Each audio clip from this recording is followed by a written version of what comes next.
this all my life.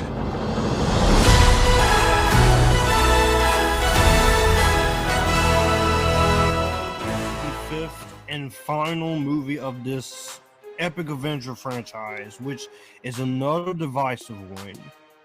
And that's going to be Indiana Jones and the Dial of Destiny.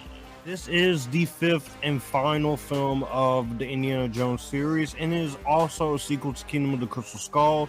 This is, for the first time since the birth of the franchise, not conceived by George Lucas, not directed by Steven Spielberg, both executive produced. Instead, this is also the first movie not to be released by Paramount, but is also in association with Paramount and co-produced with Disney and Lucasfilm. This is directed by James Mangold, co-written by him, John Henry, and Jez Butterworth, and David Koepp.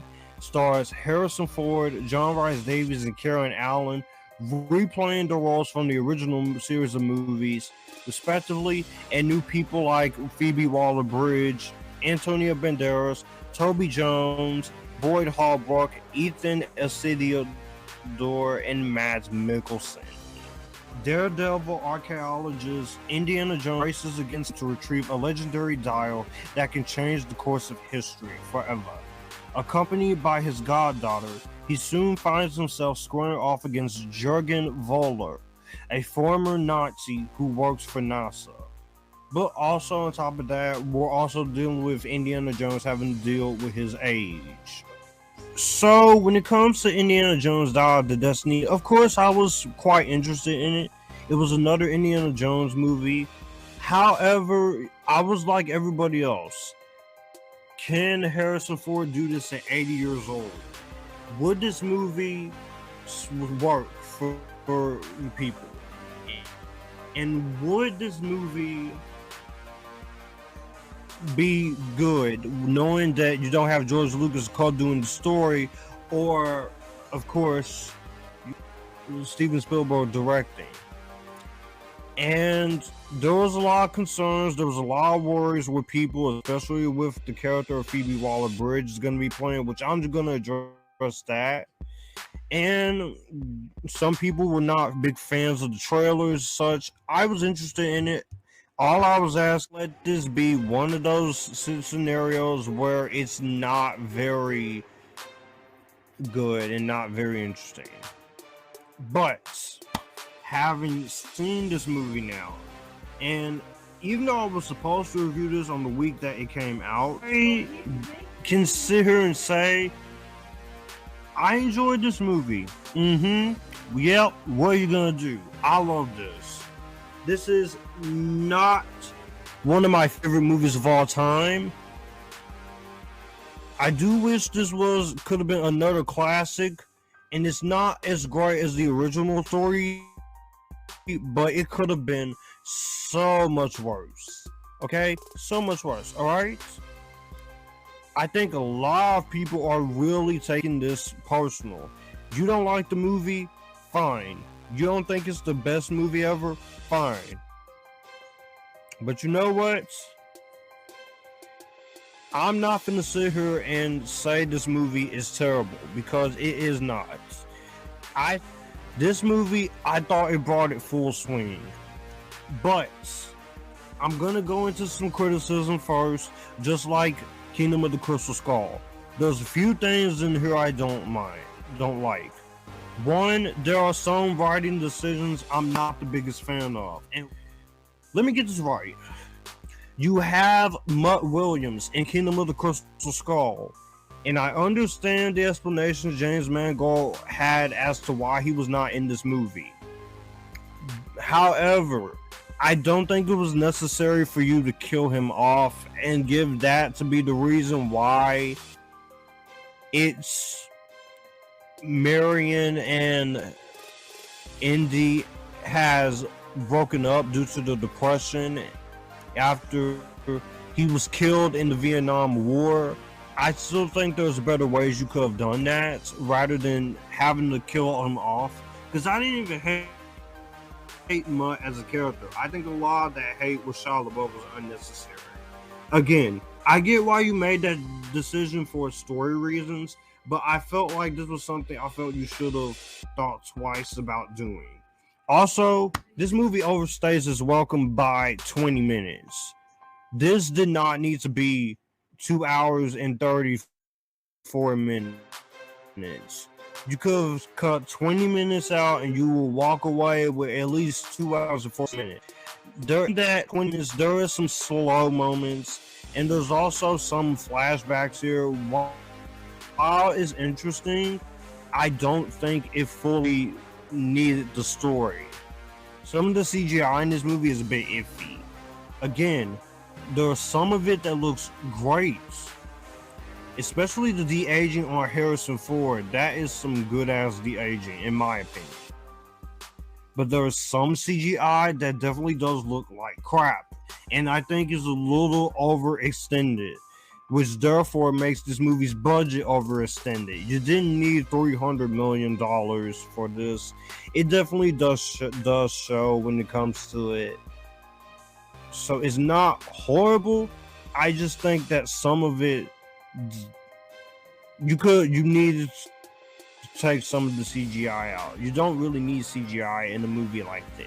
I understand Harrison Ford and James Mangold being disappointed with Crystal Skull, but I do feel like this does do better at that. The Age of Indiana Jones, this is being a major part of the movie, and some people took issue with that, and they're just gonna get this shit out of the way. I have no disrespect towards to the actress Phoebe Waller-Bridge here. I have no disrespect towards her, but her character kind of frustrates me a lot.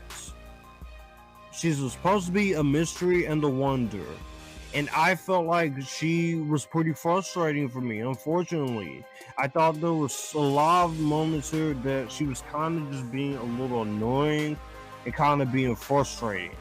Now, there's some moments I think she's actually quite good in this movie, but it's only few and far between. Again, maybe it's just I'm not the biggest fan of Phoebe Waller-Bridge. I don't hate her. I have nothing against her. But what I do have against people is this whole thing going. Those of you, I just need to say it. Those of you who go on Reddit and Twitter and all that shit to look at leaks, need to shut up. Enjoy a movie without all reading that. Stay the fuck off the internet until you see the movie. That's stupid. Use your common sense. And cancel culture and shit needs to go away, because you fucking it up for everybody else, especially when it comes to the female leads. You fucking it up, alright? You done fucked it up. If this was better actress, like someone on the lands of Caitlin Dever or Rebecca Ferguson, or even, I'm just gonna say it, Melissa Benoist or someone like that, this could have worked. Going to it's not really a deconstruction. It's showing Indiana Jones as he's getting older and he tries to do one last adventure. Now, some people can't get on board with this movie. That's fine. I'm not going to attack you. I'm not going to say F you for that. But please stop going after the filmmaker for having a vision. And some of the hate with Phoebe Waller-Bridge, justifiably angry, but don't stop taking your anger out on people who actually enjoys this movie, okay? Aside from all of that, and many of this movie's problems, there's still some things I do like in this movie.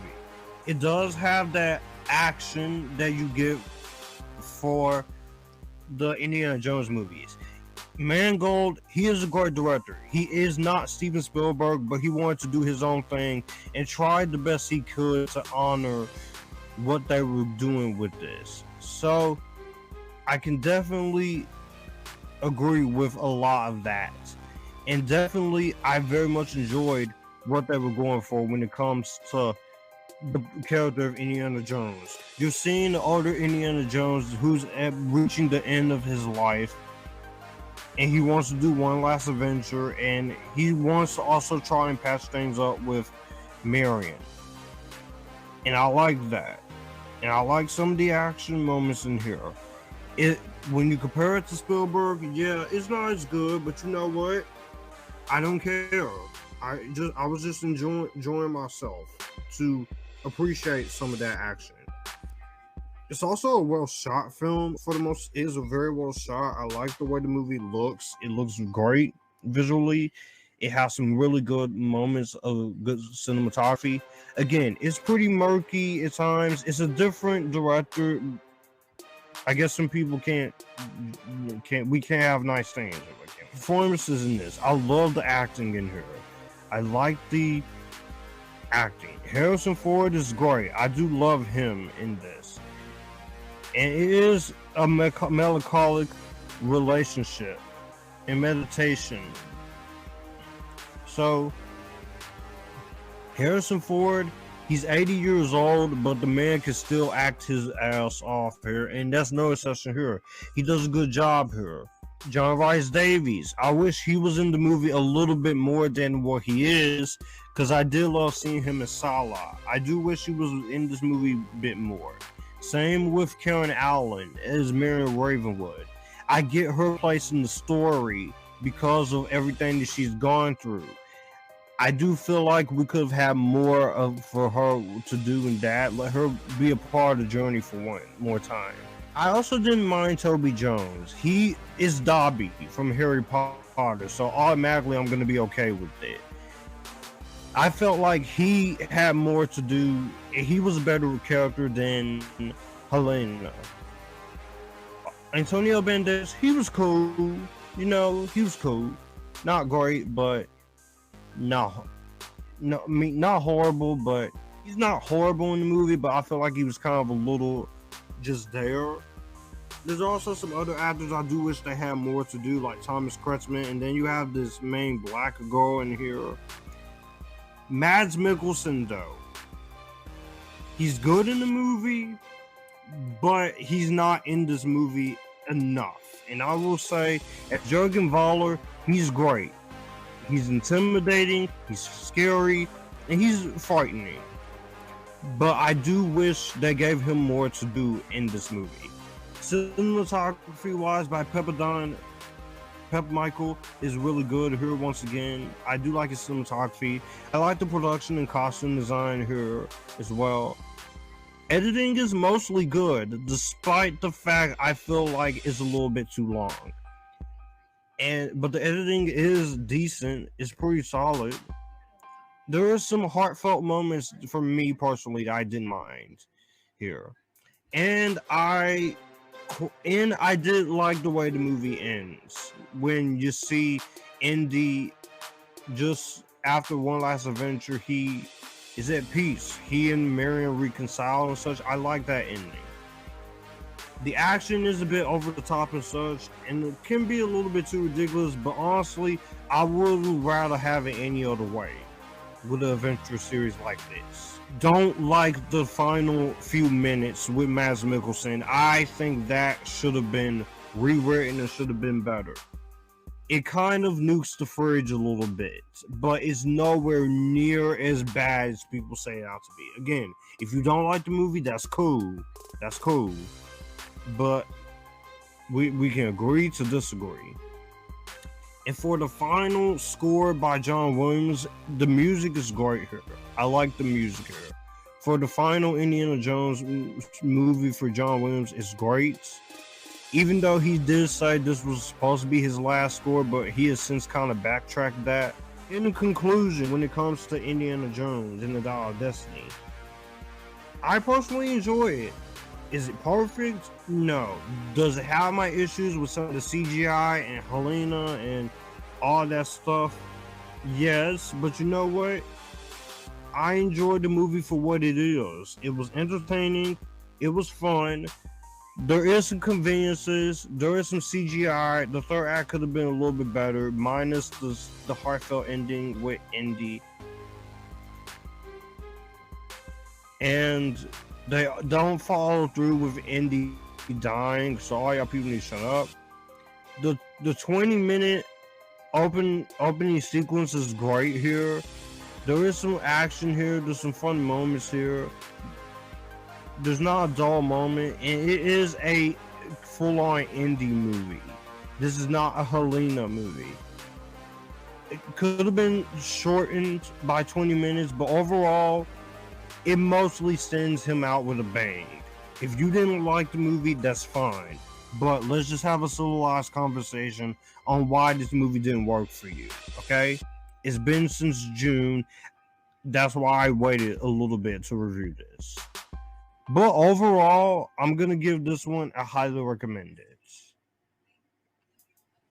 Well, that's going to do it for the video that you just watched. If you want to see more, my channel icon is up here. If you want to see more content from me, all my social medias are right here in this end card. I will also leave a playlist and a video here for you to see what the channel is about. As always, acknowledge me, stay Epictastic, join the Epictasticness, and you guys keep it cool.